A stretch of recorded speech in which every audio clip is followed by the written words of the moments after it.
Greetings of the day and a very warm welcome to each one of you to this video presentation on factors leading to upset conditions.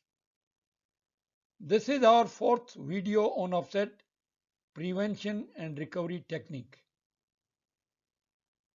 Upset prevention and recovery technique is a vast subject, and to do justice to the subject, we have decided to upload 6 video presentations so that we can cover all the relevant aspects of UPRT. I am sure that you will find the video presentation very interesting and useful. During the presentation, we shall be discussing the following topics related to upset conditions. First, we'll talk about human factors and high altitude upsets, engine flame out, core lock, roll back, instrument cross check, adjusting attitude and power. Inattention, distraction from primary cockpit duties, vertigo or spatial disorientation, pilot incapacitation, on the control column, pilot techniques, pilot induced oscillations, avoidance and recovery, and also combination of the causes. First, let's have a look at human factors and high altitude upsets. First one is the startle factor. The pilot may be startled or surprised by unexpected low airspeed stall warnings, dynamic buffeting, and large changes in airplane attitude, especially when the airplane is on autopilot.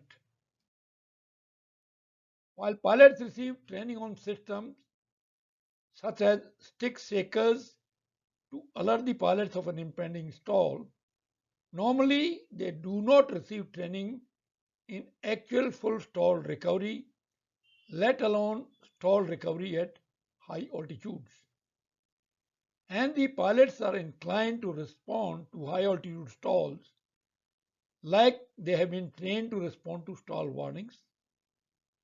But the procedures for the latter are neither effective nor proper for stall recovery. Furthermore, unlike the condition for which the flight crew is trained to respond to stall warnings at lower altitudes, at the higher altitudes, the available thrust is insufficient to recover from a stall. The only effective response is to reduce the angle of attack and trade altitude for airspeed. Some pilots have also reported that low airspeed buffet was mistaken for high-speed buffet, which prompts an incorrect response to reduce airspeed when approaching a low airspeed stall. As in any emergency situation, if the airplane is designed with effective alerting, actual and/or artificial, and the flight crew is adequately trained to recognize the indicators of the stall, these will obviously lead to appropriate flight crew recovery actions. Equally important is that the pilot should be familiar with stall warnings and recognition devices such as stick pushers in order to understand their operation. Once the pilot recognizes the airplane is in a full aerodynamic stall, immediate corrective actions and decisions required for airplane recovery are sometimes delayed by the flight crew. Some of the reasons for the delay are lack of situational awareness,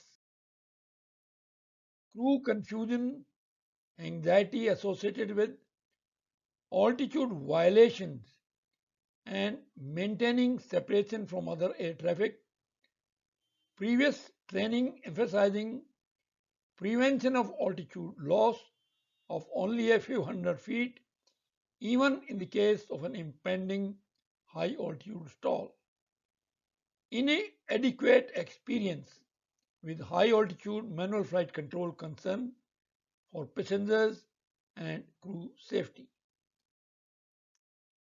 While the magnitude of required flight control input will vary by airplane design for recovery, pilots should be trained to expect a longer recovery time and greater altitude loss, often thousands of feet, while the airplane accelerates to gain airspeed following high altitude stall.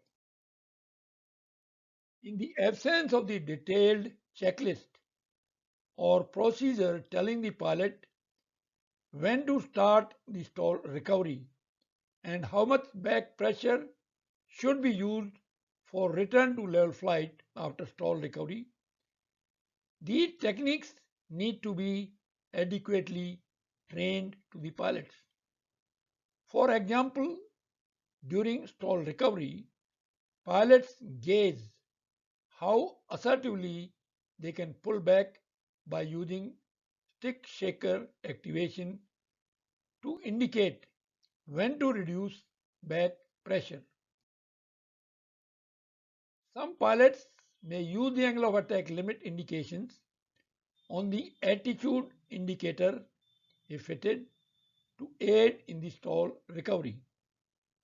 Pilots should also be aware that an aggressive stall recovery and subsequent altitude recapture can result in a secondary stall during stall recovery as the pilot discovers the correct level of control inputs required to recover the airplane.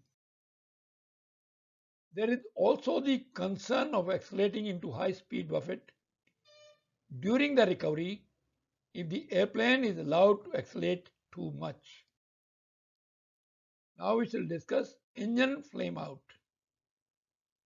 As a result of very low airspeed, stall condition or other occurrences, and all engine flame out may occur.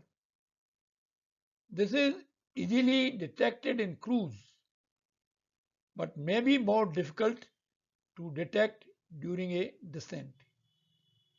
The all engine flame out demands prompt action regardless of altitude and airspeed. After recognition, immediate accomplishment of the recall items and oblique or checklist associated with the loss of engine, all engine is necessary to quickly establish the appropriate airspeed and to attempt a windmill relight. It should be noted that loss of thrust at higher altitudes, above 30,000 feet, may require drift down to a lower altitude to improve windmill starting capability. Now we shall discuss core lock. Now, core lock is a phenomenon that could, in theory, occur in any turbine engine after an abnormal thermal event. Example is sudden flame out at lower speed, where the internal friction exceeds the external aerodynamic driving forces and the core of the engine stops. When this occurs, differential contraction of the cooler outside case clamps down on the hotter internal components, that is seals, blade tips, etc., preventing rotation or locking the core. This seizure may be severe enough to exceed the driving force available by increasing airspeed or from the starter. If differential cooling locks the core, only time will allow the temperature differential to equalize, reduce the contact friction caused by differential contraction, and allow free rotation. After all engine flameouts, the first critical item is to obtain safe descent speed. Then flight crew need to determine engine status. If any of the engine spools indicate 0 RPM, then a situation of core lock may exist or mechanical engine damage could have occurred. If this case applies to all engines, crews must obtain best L/D airspeed instead of accelerating to windmill speed to obtain an optimum glide ratio. Crews then should consider their forced landing option. In the event of the seized spools begin to rotate, a relight will be contemplated and windmill airspeed may be necessary. Now we shall discuss rollback. Turbine engine rollback is an uncommon anomaly consisting of an uncommanded loss of thrust, which is sometimes accompanied by an increase in EGT. Rollback can be caused by a combination of many events, including moisture, icing, fuel control issues, high angle of attack, disrupted airflow, and mechanical failure, and it usually results in flame out or core lockup. Modern airplanes alleviate most rollback issues with auto relight. Additionally, updated progressive maintenance programs identify potential problems and help to decrease rollback events. It is conceivable that pilots would recognize the results of rollback rather than the rollback event itself, depending on workload and flight experience. If airspeed stagnation occurs, checking of appropriate thrust levels is important, as well as increasing airspeed in the case where an engine has rolled back. Now we shall have a look at the instrument cross-check. Pilots must cross-check and interpret the instruments and apply the proper pitch, bank, and power adjustments. Misinterpretation of the instruments or slow cross-checks by the pilot can lead to an airplane upset. An important factor influencing cross-check technique is the ability of the pilot. All the pilots do not interpret instrument presentation with the same speed. Some are faster than others in understanding and evaluating what they see. One reason for this is that the natural ability of pilots varies. Another reason is that the experience levels are different. Pilots who are experienced and fly regularly will probably interpret their instruments more quickly than inexperienced pilots. Because situations change rapidly during high workload periods, it is crucial for both pilots to monitor the flight path and instruments. In a low workload environment, one pilot can usually monitor the aircraft as there is normally little change. Since it is difficult to stay focused on monitoring during low workload periods, it may be beneficial for pilots to alternate this responsibility. The important thing to remember is that at least one pilot must monitor the aircraft at all times. Effective monitoring allows a pilot to take control of the aircraft before an upset occurs. Some airlines refer to the pilot not flying as the pilot monitoring to add emphasis to the importance of this role. Now we shall talk about adjusting attitude and power. A satisfactory instrument cross-check is only one part of the equation. It is necessary for the pilots to make the correct adjustments to pitch, bank, and power in order to control the airplane. Airplane upsets have occurred when the pilots have made incorrect adjustments. This can happen when the pilot is not familiar with the airplane responses to power adjustments or control inputs. A pilot's control inputs are usually based upon understanding of what the outcome will be. This is called airmanship. On the other hand, if the pilot's control inputs are reactionary, unplanned, and excessive, the airplane reaction may be a complete surprise.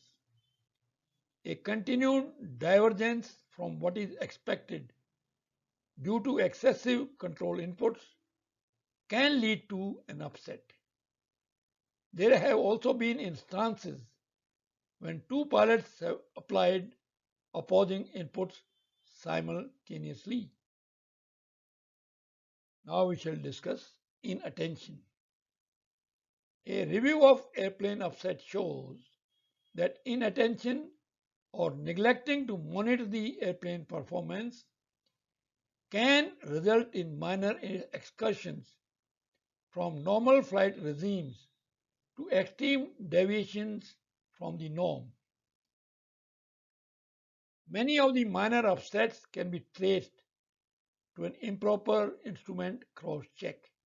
For example, neglecting to monitor all the instruments or fixating on certain instrument indications and not detecting changes in others. Some instrument indications are not as noticeable as others. For example, a slight heading change is not as eye-catching as a 1,000 feet per minute change in vertical velocity indication. There are many extreme cases of inattention by the flight crew that have resulted in airplane upset accidents. In one accident, a crew had discussed a recurring auto throttle problem but continued to use the auto throttle.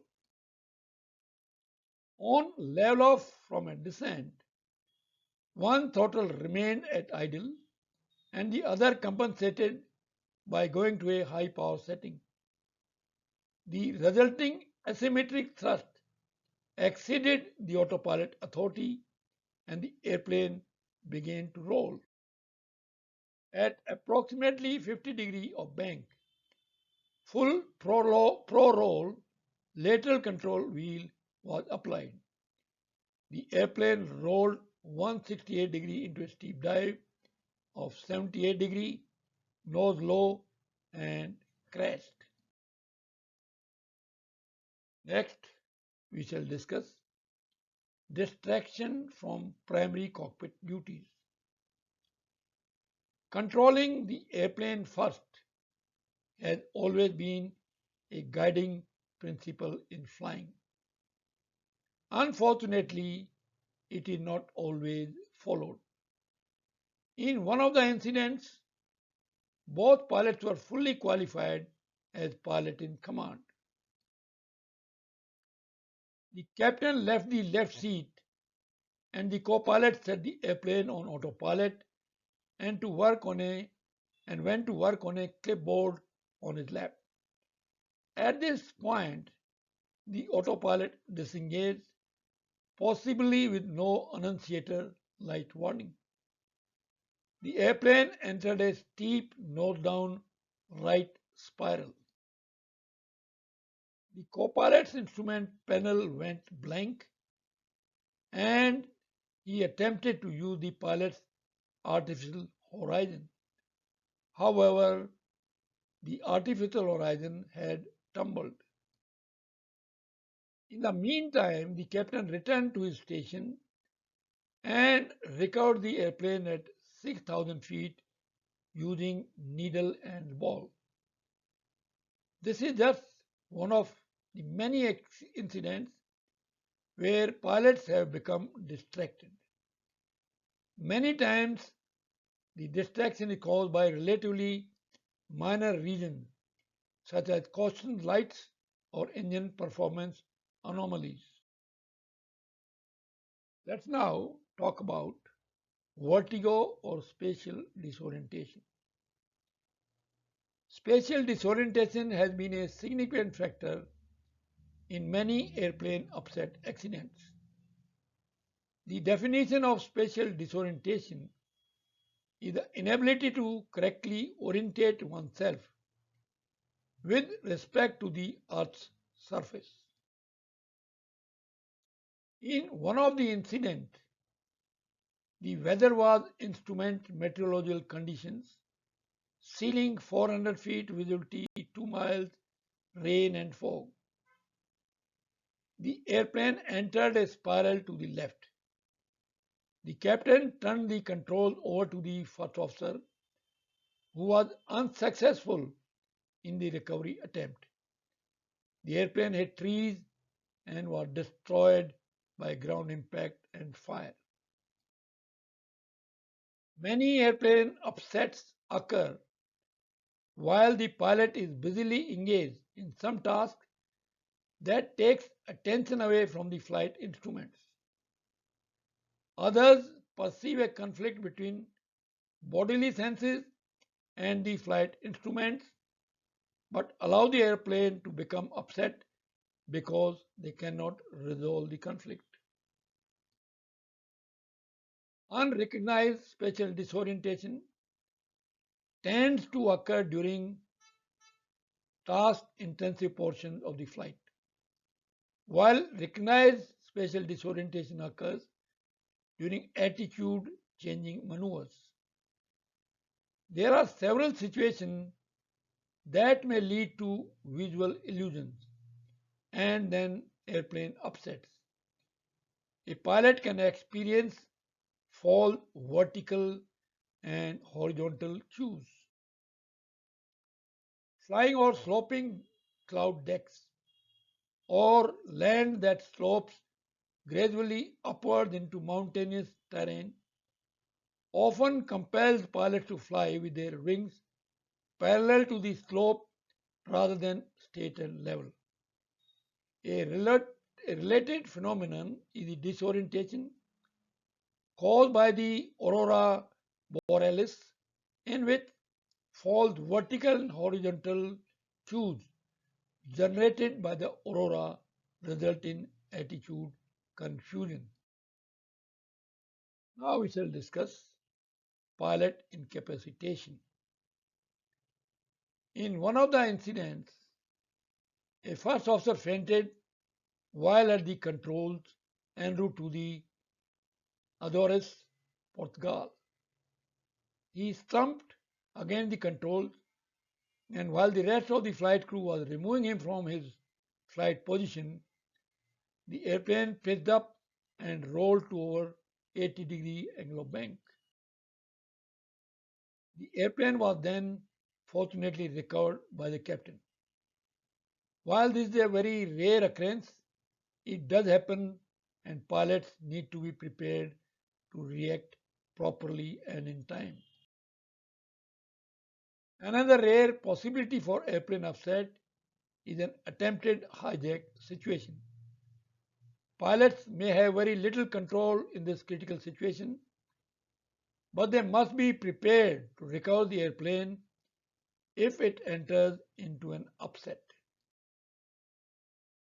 Now we shall talk about on the control column. Normally, pushing on the control column would disengage the autopilot, but automatic disconnect was inhibited in go-round mode in this particular model airplane. As a result of the control column inputs, the autopilot trimmed the stabilizer to 12-degree nose up in order to maintain the programmed go-around profile. Meanwhile, the pilot applied control column forces caused the elevator to deflect 14-degree nose down. This inappropriate pilot applied control column forces resulted in 3 extreme pitch-up stalls before control could be regained. The airplane system operated in accordance with design specifications. The advancement of technology in today's modern airplanes has brought us flight directors, autopilots, auto throttles, and flight management systems. All of these devices are designed to reduce the flight crew workload. When used properly, this technology has made significant contributions to flight safety. But technology can include complexity and lead to trust and eventual complacency. The system can sometimes do things that the flight crew did not intend for them to do. Let's now discuss pilot technique, pilot induced oscillation avoidance and leak recovery. In some circumstances, a pilot may find that his own control inputs can cause unwanted aircraft motion that could lead to an upset or loss of control. Known as pilot-induced oscillations, this condition occurs when a pilot's commands become out of phase with the aircraft's motion. There could be a number of technical or human factor causes for this condition. Examples may include an airspeed, an out of trim condition, or some flight control system failures. To the pilot, all of the causes results in the aircraft not responding as quickly or as aggressively as the pilot desires. To the pilot, all of the causes result in the aircraft not responding as quickly or as aggressively as the pilot desires. This leads to pilot inputs that grow increasingly out of phase with the aircraft response. Pilots are most susceptible to pilot induced oscillations when they put in rapid inputs under stress, such as during upset recoveries. The net effect is that pilot's input may produce unpredictable aircraft motion with accompanied pitch or roll oscillations. Sometimes the pilot flying may be so involved in regaining control, he may not be aware of this oscillatory motion. In this case, the pilot not flying, may need to verbalize the pilot-induced oscillation condition. In any case, the oscillation oblique coupling can be stopped by neutralizing or releasing the controls for a long enough period to break the cycle. Now we shall discuss combination of causes. A single cause of an airplane upset can be the initiator of other causes. In one instance, A possible inadvertent movement of the flaps oblique slat handle resulted in the extension of the leading edge slats. The captain's initial reaction to counter the pitch up was to exert forward control column force. The control force when the autopilot disconnected, resulting in an abrupt airplane nose down elevator command. Subsequent commanded elevator movement to correct the pitch attitude induced several violent pitch oscillations. The captain's commanded elevator movements were greater than necessary because of the airplane's light control force characteristics. This oscillation resulted in a loss of 5,000 feet of altitude. The maximum north-down pitch attitude was greater than 20 degrees and the maximum normal accelerations were greater than 2g and less than 1g. This incident lends credence to the principle used throughout this training aid.